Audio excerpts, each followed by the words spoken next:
Welcome to Megabucks Radio. Conversations with successful entrepreneurs, sharing their tips and strategies for success. Real-world ideas that can put Megabucks in your bank account. Here's your host, Nina Hirschberger.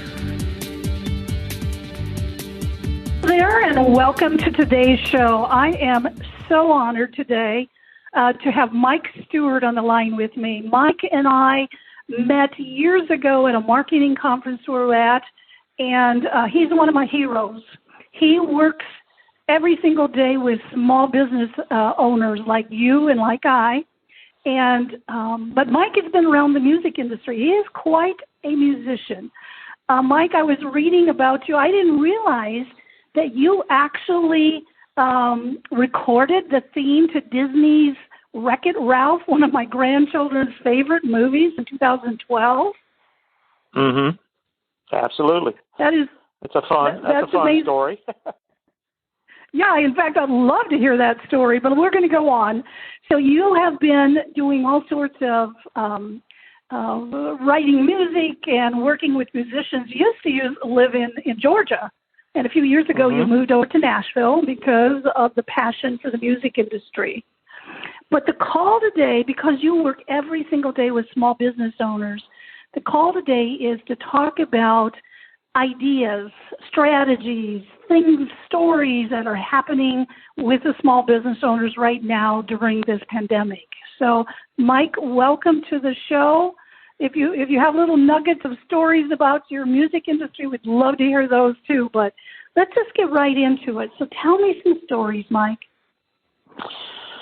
Well, I'm sure, I hope when people hear this that the pandemic has passed and that we're on a recovery path of even being more affluent, more the economy's restored, and people are back to living life. And but the thing I think that is a wake-up call about this pandemic, there are strategies that small business owners, for one reason or another, just didn't want to embrace. I have two types of local business clients that I've worked with. Those that are willing to do what it takes to get what needs to be done, and those that don't believe it's worth doing and procrastinate and look at it as overwhelming and go, I'll never do that. And they have an inclination. I want to hire somebody to do that for me, or I want to just think it's not worth doing. And so therefore, a lot of people, even when they were told this is the path, for one reason or another, didn't embrace it. And so, one of the things that's been interesting to me is, the world is now realizing that there are different ways and somewhat better ways of doing things. A story I could tell you that I think is interesting. I've known about Zoom since the beginning. I use GoToWebinar, WebEx, Zoom, Skype. I mean, if there's a virtual meeting tool, I know about it or used it, StreamYard. The list goes on and on. They're just tools. And in the networking days of building relationships with brick-and-mortar local businesses, you'd say, hey, would you like to meet virtually? And I have to tell you, more times than not, no, I like to be face-to-face with people. So you need to come to my place of business, and let's set up a meeting. So all of a sudden now I'm getting in the car, driving across town because I want to build a relationship and know, like, and trust with a local business owner. And I kept thinking, I could really be more efficient if I was using something like Zoom or GoToMeeting, because it's really not that complicated. And so now this pandemic has made the whole world discover, Zoom went from 10 million uses a day to 200 million overnight. It's because, the reluctancy of this is the way we've always done things. When you bring in new technologies, new strategies, new ideas, change is hard for people. It's not a criticism. It's not complaining. It's just an observation. And I've just always been somebody that, even back when you get into my music history, I owned a recording studio starting in 1979. That's over 41 years ago I started my recording studio. And, to record audio was a technological strategy. It was a learning curve. I mean, everybody in the world didn't know how to professionally record. And I became an audio engineer. There were no schools for it. You had to either be an apprentice, work at a studio, or learn through the School of Hard Knocks, which I did a little bit of all of that. And so I have, 41 years history of understanding how audio and video and advertising and marketing work on those technologies called radio and television. And then along comes the internet, and I said, oh my gosh, the internet's nothing more than television for everybody. It's radio and television, and more so today than ever in the history of the internet. It was very slow television and audio and radio 20 years ago, but now, I mean, traditional television and radio are diminishing because the world listens to streaming audio and streaming video, which are just delivery methods. The content creation side still takes people to be creative and create content that people want to connect with. So when you bring all these technologies and the delivery methods into the equation, local business owners, I've got a top 10 strategies that local businesses don't pay attention to. I mean, I just see it over and over and over again. So I love to share those things, and then we can talk a little music before we end it. But sounds like all I'm doing is the talking, so I'll let you talk a little bit. Well, no, Mike, that's exactly what I wanted you to do. So let's do a couple of those strategies, and maybe then when we get done, you would offer those listening maybe with a place where they can go and get all 10 of those. But give me a couple of those strategies that you're seeing, because you had two people. One that you've worked with that said, yep, I'm going to do everything you say, Mike, and I'm going to get it done. And then there were others that said, well, Mike, I don't have the time. I'm just not very good at it. I don't have the money to hire somebody. So they didn't do it. And it's probably my guess, the people right now that are in the worst situation are those in the second category. Am I right? Absolutely. And it breaks my heart. The people in the small businesses, chiropractors, plumbers, service industries, people that are still in essential businesses, my heart goes out to the what's been deemed non-essential. Sadly, the music industry is non-essential. Therefore, there's no live performances. There's no restaurants. There's no travel. This is the first month in 40 years that I've gotten by on one tank of gas. It's you're seeing things that they can't escape it. No amount of marketing is going to fix those things. But when it recovers, there are lots of businesses. The total economy is not going to be destroyed. But what happens is there's a lot of businesses that should have embraced some of these strategies. And my business clients that are local businesses, which are majority of them are in service businesses, particularly pest control, they're slammed with business because of these strategies. They're being found and they're getting called on, and they are necessary safety measure essential services. So pest control, all of our pest control clients that did the things we told them to do, the phone is ringing off the wall because people are home, they're finding problems. Nobody wants to live with rodents and pests, and they're assuring people that they can safely treat their homes from the outside and keep them safe. So strategy number one that I tell every local business, understand what the Google My Business service is. It's free. It used to be called Google Maps, Google Places.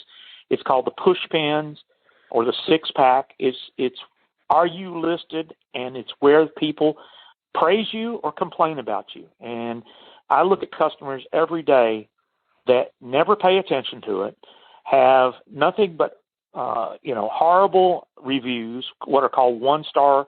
A lot of people have said, I'd give you 0 stars if I could, but the bottom is 1 star and the top is 5 stars. And so we tell all of our coaching clients, I call them coaching clients, but web local business clients, don't ignore your Google My Business. Claim your listing. You should have been all along asking for 5-star reviews. All of our clients have 100+ 5-star reviews. So therefore, when people are looking for their services, these essential services, they're ranking very high in the very first thing you see, because the pecking order with Google is paid ads, the 6-pack, and then organic search. And so many people say, well, I never looked at that. I got a person who handles it. Well, I can look at it and tell you in 30 seconds if it's been handled.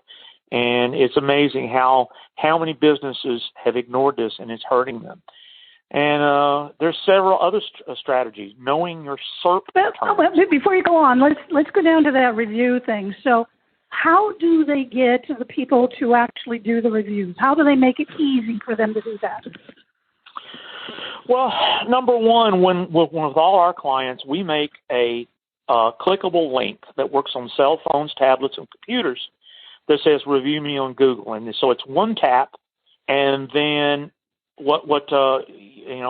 business owners have to understand: the person who reviews you has to have a Google login, or they can't give you a positive. They can give you a negative or positive review, 1 star or 5 stars, but Google will not allow anybody that doesn't have a Google login or a Gmail address to give a review.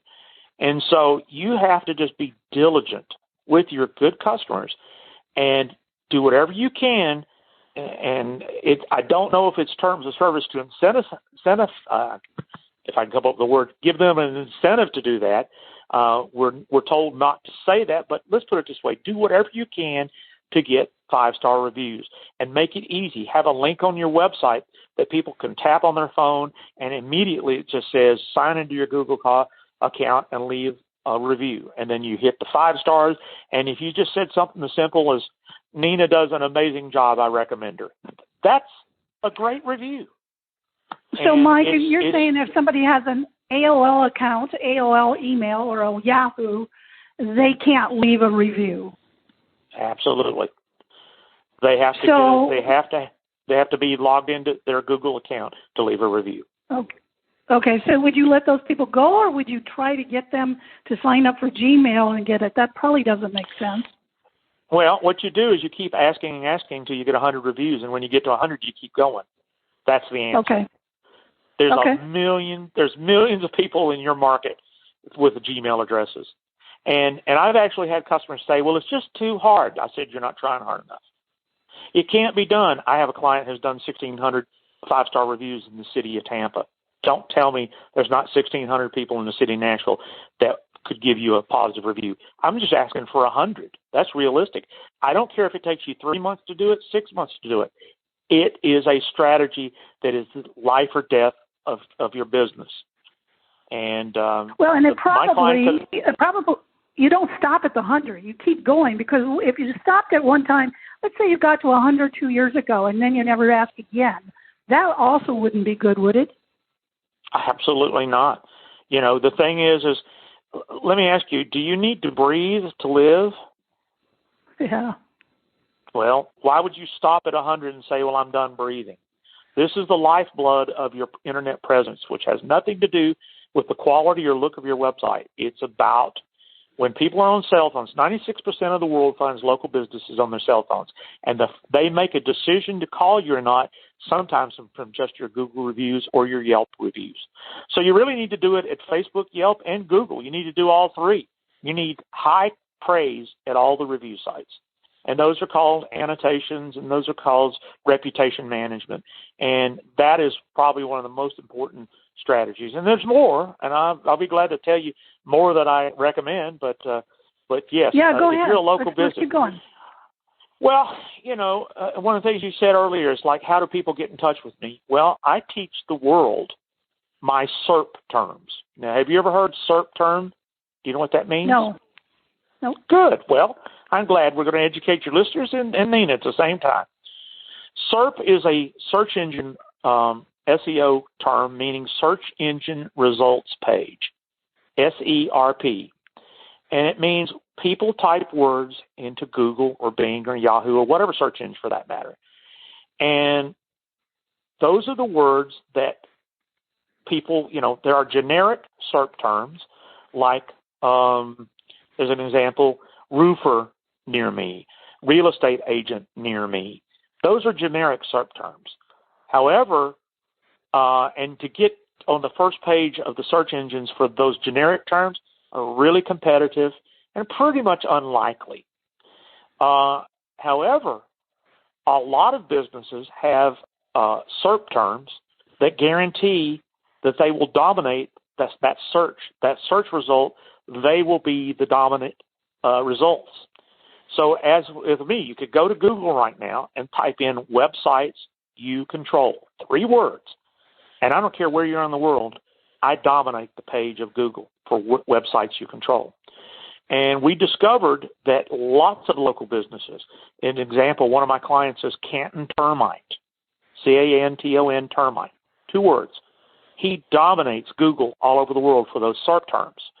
So a strategy that has helped a client like Canton Termite dominate during these times, he has 100-plus reviews. He's told me many times, he said, people have called me and said, he always asks, why did you call me?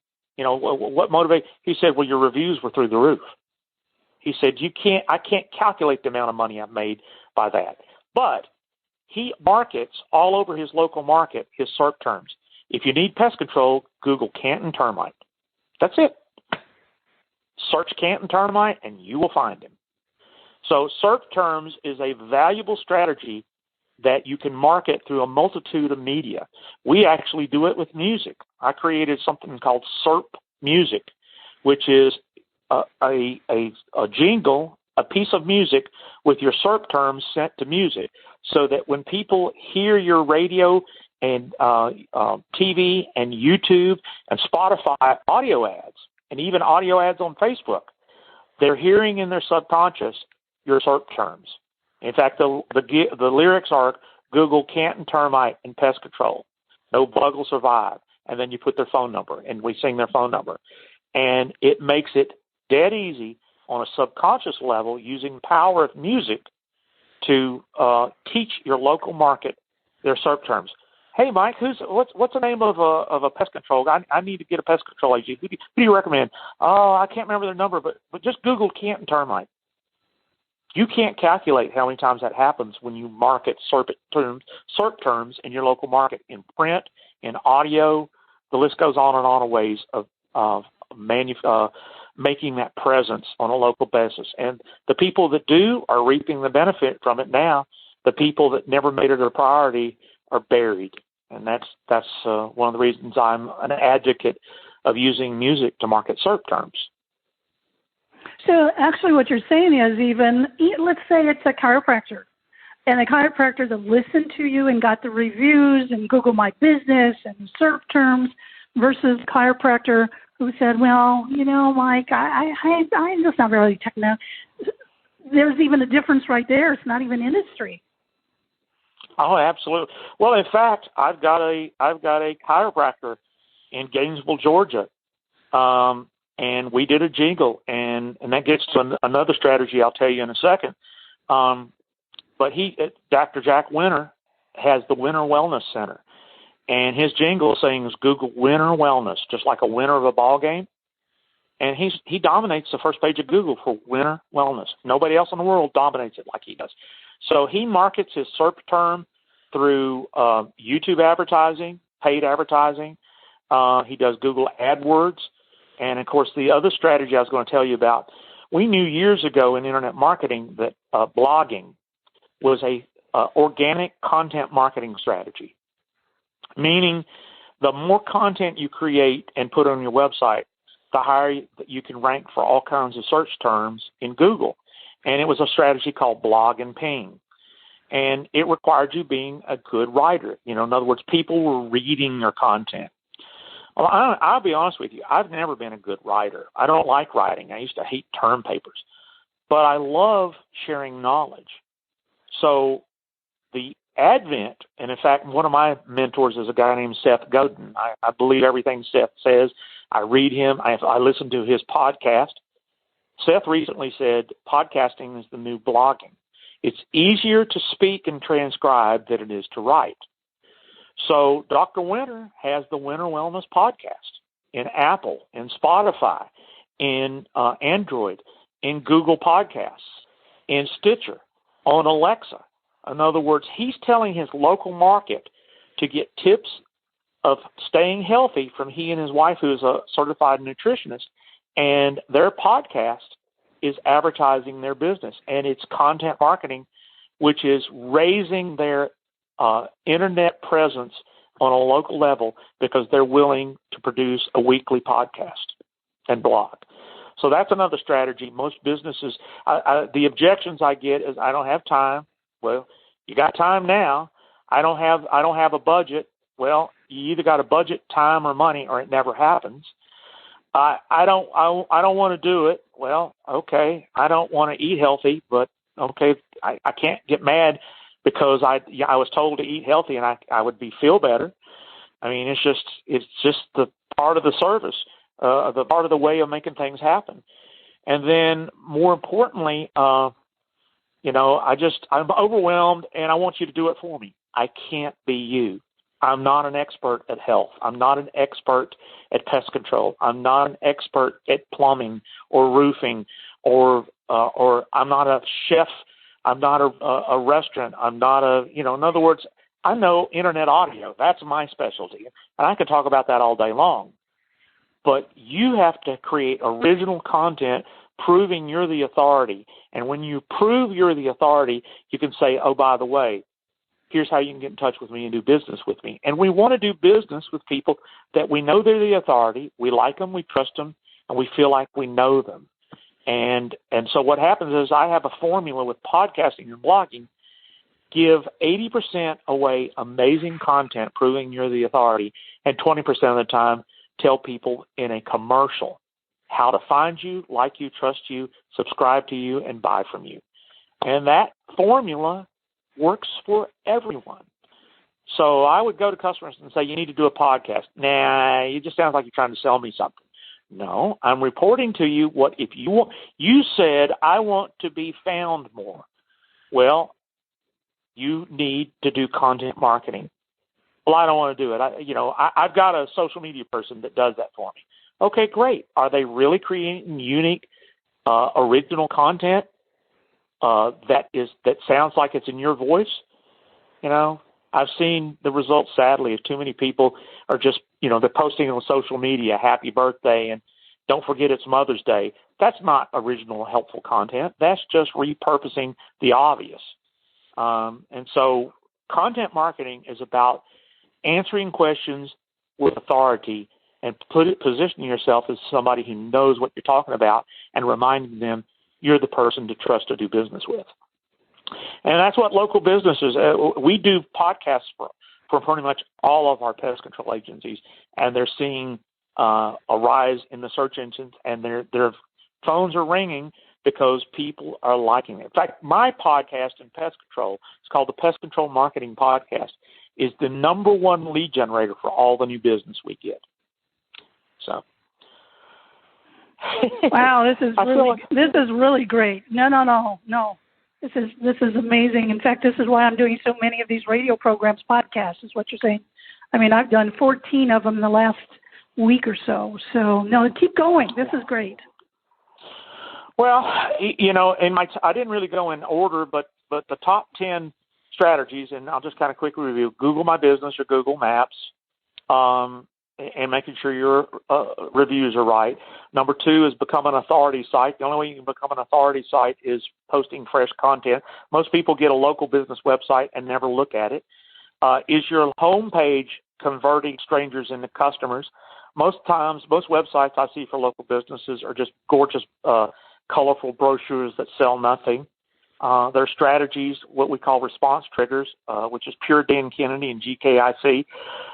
I would rather have an ugly site that makes people aware of what I can do for them and ask them to take an action than to have a gorgeous photo that sells nothing. Once again, blogging, podcasting, text message marketing. We use a company called Twilio that makes it dirt cheap to give away free content, coupons, you name it, incentives to do business with me straight to their cell phones just merely by dialing a phone number. There's a new website called repurpose.io that I'm real excited about. I'm using it personally.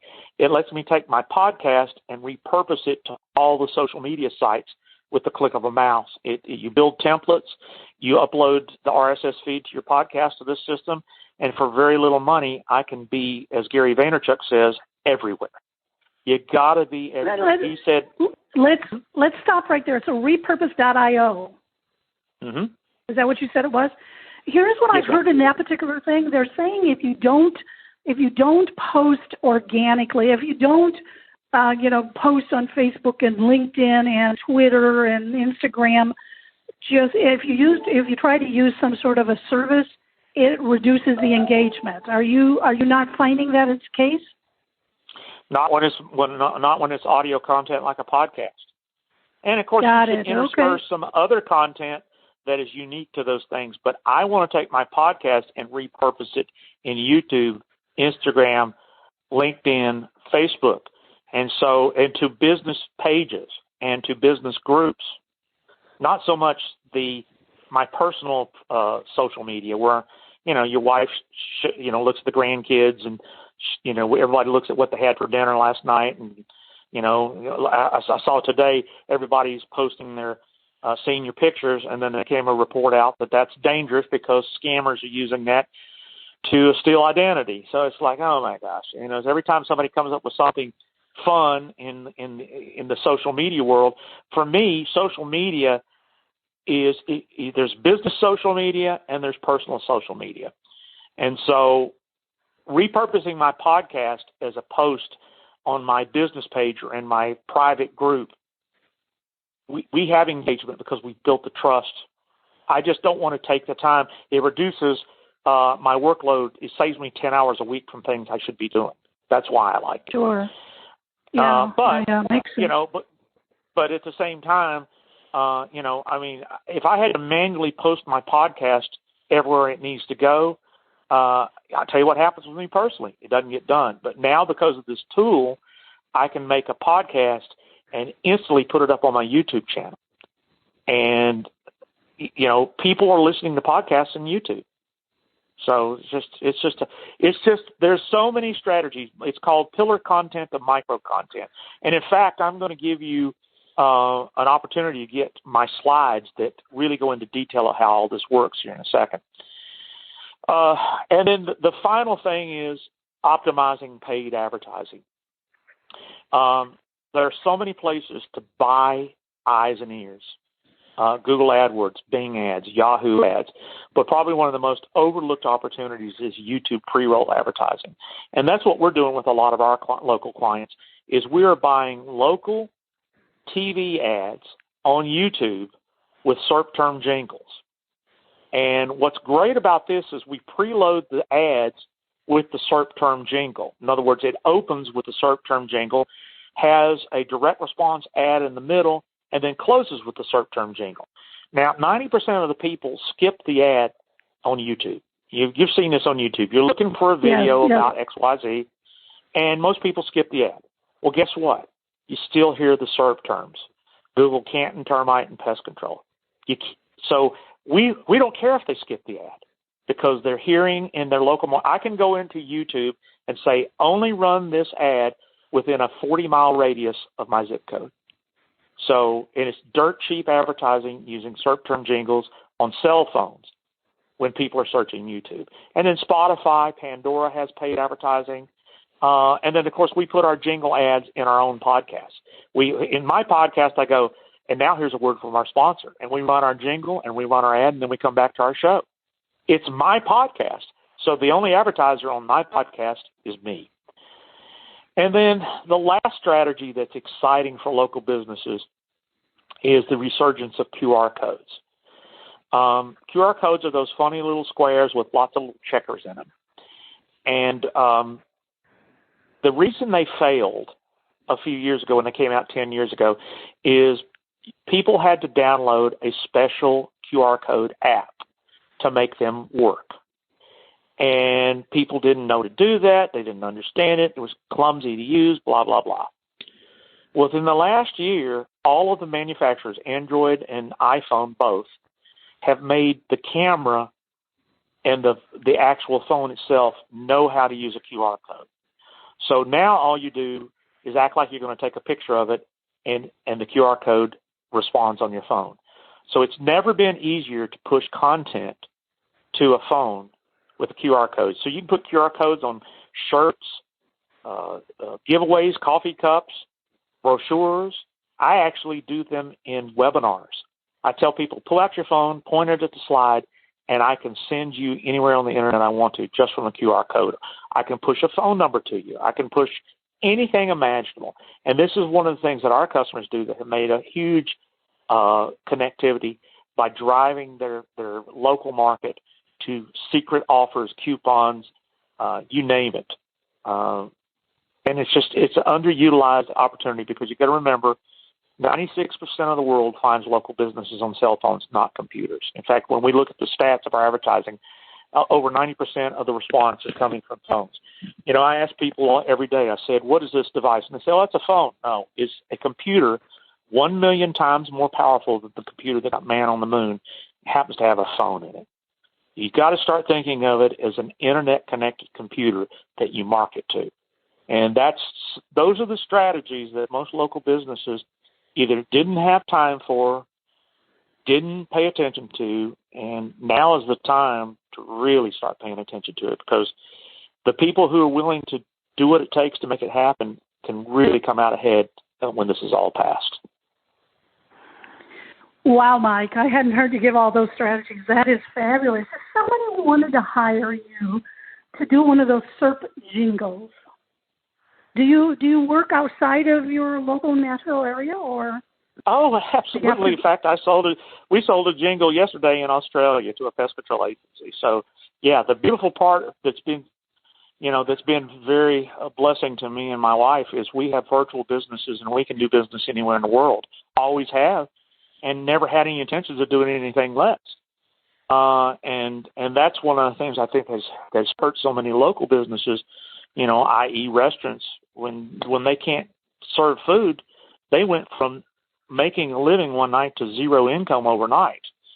And so, their wish is to hurry up and get back in business. But for us, we can do business everywhere. And of course, the businesses that, had email lists and text message lists, they could communicate with their local market and, come up with creating things. They could have maybe done cooking classes. They could have sold, had gift cards for sale. They could have informed their local businesses how to do curbside pickup. They could have told people it's amazing how many restaurants were on Uber Eats and Grubhub. I mean, it's like there was an opportunity to get into these systems, but overnight, some businesses weren't. The difference that I did and the difference I try to help my customers is, become as virtually connected as you can and create as many things that you can offer all over the world versus just in your backyard. You're an expert at anything. You should have a Kindle book. There's just, you should have virtual classes, a membership site. The list goes on and on of things that people could and should do. And of course, I love this objection, Nina. Well, you're just trying to sell me something. Yeah, we're all trying to sell something. But I'm trying to be a reporter. I'm not, you have the decision to think I'm giving you good information or you think I'm trying to sell you something. Yeah, we're trying to sell something. That's what makes the economy work. That's how the economy works. And when you have nothing to sell, your economy stops. And that's what I'm passionate about, trying to help everybody say, look, have multiple streams of income and don't ignore the power of connectivity with the internet. And you don't have connectivity with the internet if you have no internet presence. So that's an interesting question. I'm looking at the clock, and we're almost out of time. But I'm going back to your pest control. So they're still working because they can go around the outside, but have they embraced having some sort of a membership or some sort of a this or that? Have they moved into that area as well? Well, as Dan Kennedy used to say, some will, some won't. Yeah, some have and some haven't. And, we don't work with everybody in the world, but all I know is the ones that work with us have, we're in a good position to be found. And I guess I'm hopefully I haven't lost train of thought of this question. every business is different. Some can work, could work now, still considered essential services. And, and other businesses, rank very poorly, even though they're an essential business. They're not found. They don't have an email list. They're not connecting with the local market. I actually had one client, stop his advertising. This is the worst time to stop advertising. This is the time to do everything and anything you can to stand out from the crowd. And, that's why, we contacted all of our existing customers, and we put what was called a red top bar COVID-19 disclaimer to let customers know that they're aware of this and they're going to keep their customers safe when they have a problem. And, there's just so many things that you can use the internet for to stay in touch and build that great relationship with customers on a local or a worldwide level. And preferably even a worldwide level. So do both. What you're saying is don't do one or the other, do both. I can't tell you what to make money from, but my partner in the pest control podcast owned a pest control agency, and he was purely a local business. Now he's a worldwide pest control coach. And I'm the online sidekick, and he's the offline consultant. And we have built a worldwide consulting coaching business to a niche. And that opportunity is available to everyone.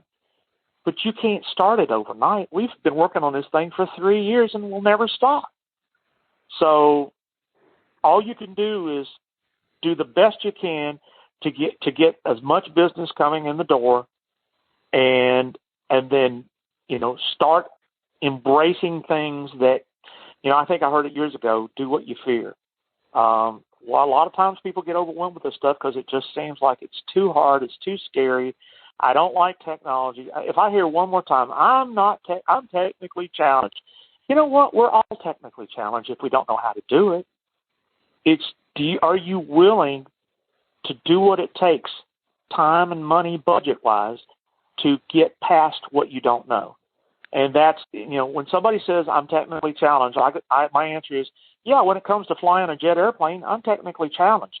I just don't choose to invest the time and money to learn to fly a plane. I'll hire a pilot.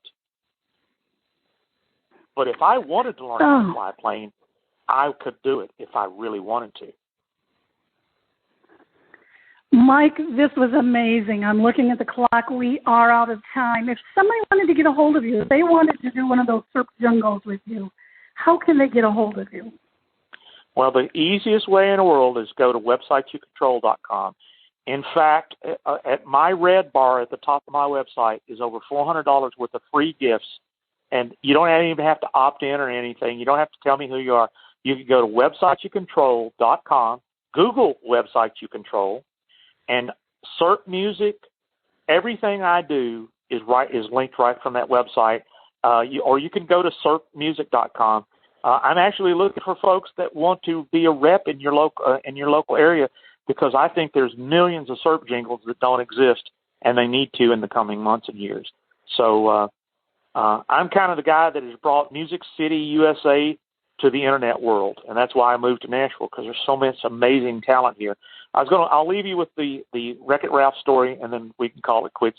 Maybe you can edit some of this out, but I want to tell you, because of the internet, my old band called Buckner Garcia had a very nice presence on the internet. If you search Pac-Man Fever and Buckner Garcia, we're all over the internet because of me and my partner, Jerry Buckner. And in 2012, Jerry called me one day and he said, "You're never going to believe who called today." I said, "What's who?" He said, "Disney." I said, "Wow, that's a good call." He said, "They got some movie called Wreck-It Ralph." I said, "I don't even know what it's about." But they said it's about 80s video games. And they said, "Would we be available to record the theme song as if it was Pac-Man Fever?"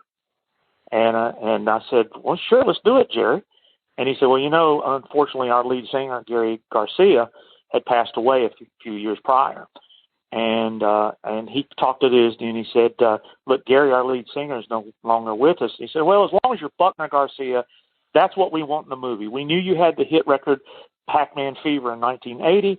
We think you'd be great to do our theme song to Wreck-It Ralph. So therefore, that was September of 2012. And we said, okay, we'll do it. We'll get our old drummer. We'll get everybody that's still around. We'll get them together, and we'll record the song for you, because they'd already had the song written. And they said, oh, by the way, we need it in 2 weeks. So we recorded it on our computers and uploaded it to Los Angeles. And by Thanksgiving, when the movie came out, we were in the movie. So that's how we got to do it. Because of the Internet, we were able to record it at home, send it to Los Angeles over the Internet, and it got in the movie. And it was the last piece of music in the movie. And we went to the theater. This is the last funny piece about it. We went to the theater to hear our theme song, and by the time it got to the credits where our song played, the theater was empty. So I guess nobody's ever heard it. Well, I'm going to have to get I think my son has the DVD for his kids. I'll have to listen to it. Oh, Mike, thank you so much. So generous of all your ideas and your thoughts. I'm amazed. I've been just writing, and I've been in this industry for years too. So what a gift to have you on this call. So thank you. You're welcome, Nina. It's my pleasure. Just reach out anytime, and good luck with your show, and hopefully our paths will cross. Where in the world are you? I'm in the Indianapolis area now. So we used to live in northern Indiana, but we're in the Indianapolis area. So okay, well, that's not too far. Well, when the freeways open up again, you'll have to come to Music City and check it out someday. Oh, man, I would come to see you in person anytime. But let me close the show here. We'll snip this part out. So until next time, I'm Nina Hirschberger. Remember, if you haven't gotten your SERP jingle, Mike is your guy. Thank you for listening to Megabucks Radio with Nina Hirschberger. To learn more about the resources mentioned on today's show or to listen to past episodes, visit megabucksradio.com.